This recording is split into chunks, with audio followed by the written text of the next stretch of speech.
Nickelodeon has given us so many shows that defined our childhood, but some slipped under the radar.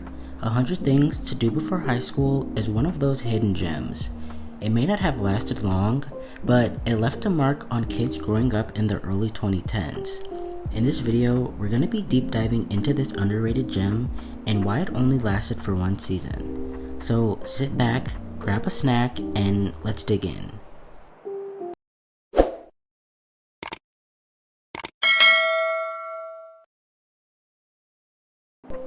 The show premiered on November 11th in 2014, and it focused on a group of middle school friends with one main goal, which was completing a giant bucket list of crazy but fun things to do before moving on to high school. It was full of humor, friendship, and those awkward moments everyone remembers from middle school. At the center of it all was CJ Martin. She was energetic, determined, and slightly dramatic, the kind of character you couldn't help but root for. CJ's excitement about crossing off items on her list made her very relatable to viewers, and alongside CJ were her best friends, Crispo and Fenwick. Fenwick was the slightly goofy one, always ready to support CJ no matter what crazy ideas she had. Crispo, on the other hand, brought the comic relief with his sarcastic humor. The plot basically revolved around the three of them tackling 100 tasks, ranging from simple personal goals to over-the-top adventures. Each episode usually focused on one or two items from the list, seemingly matching up with the amount of school days that were left.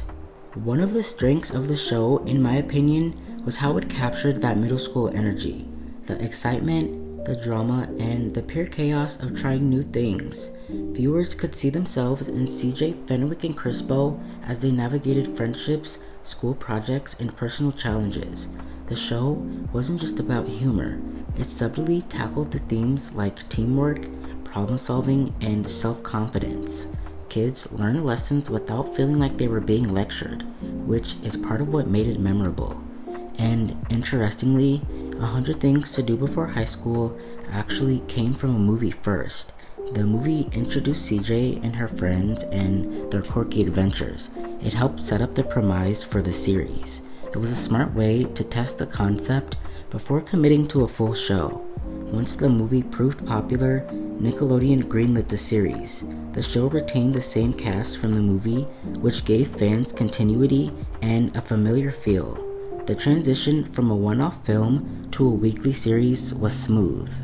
Despite its potential, the show had a short run.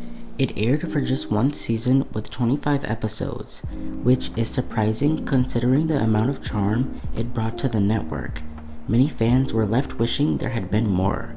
Ratings and scheduling likely contributed to the show's short run, and Nickelodeon was experimenting with different formats at the time. And unfortunately, the show didn't get as much promotional support as some of the network's bigger hits. Like I was saying, CJ Martin was the heart of the show. She brought so much personality and energy that she carried every episode effortlessly. She was determined to try new things with her friends. Crispo was the loyal best friend, and his supportive nature and occasional clueless moments made him a fan favorite. He often balanced CJ's over-the-top antics with his grounded perspective. Fenwick was the comic spark, always ready with a joke or a sarcastic comment. He helped keep the energy alive. The trio's dynamic felt authentic, making it easy for viewers to get invested in their adventures. Secondary characters also added flavor to the show. Teachers, classmates, and family members all had their moments, creating a believable middle school universe.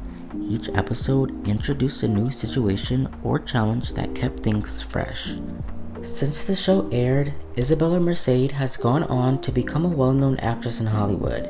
She starred in movies like Dora and the Lost City of Gold and Transformers: The Last Knight, showing her versatility and talent beyond Nickelodeon. Owen Joyner, who played Crispo, continued acting as well, with appearances in other series like Julie and the Phantoms. His performance in the show remains a highlight of his early career. Jaheim King Toombs, who portrayed Fenwick, has also continued acting in entertainment, appearing in smaller roles in TV and film.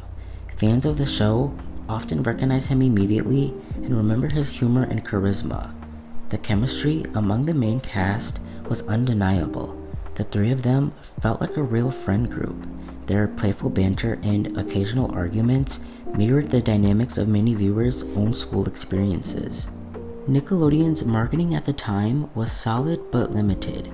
The show didn't get the same pre-time pushes as bigger hits, yet it built a small but dedicated fan base. The music and theme song also helped create nostalgia. The intro was upbeat, catchy, and instantly recognizable to anyone who watched the show. The sound effects and background music matched the show's energy and fun tone, and the notebook itself became iconic. It represented CJ's goals, creativity, and determination. Kids watching could imagine creating their own 100 Things list, which added an interactive element to the show's appeal. Even though it was short-lived, the show's charm came from its heart. It wasn't about shocking plot twists, it was about genuine moments, relatable struggles, and fun adventures. And many fans today look back and describe it as underrated, which is a fair assessment. And over time, reruns and online clips have helped the show maintain a presence among nostalgic fans. Even years later, people who watched it remember lines, jokes, and small moments vividly. Nickelodeon occasionally references the show like this in promotions or throwbacks, keeping the memory alive. Fans feel rewarded when they catch a glimpse of CJ's adventures years later. Looking back, it's easy to see why it's considered underrated. The charm, relatability, and energy were all there, yet it didn't get the long run or massive exposure it deserved. Nostalgia plays a huge role in keeping 100 Things to Do Before High School alive in people's minds. The visuals, characters, humor, and even the notebook all trigger memories of simpler times. Ultimately, the show reminds us why Nickelodeon was so special during this era.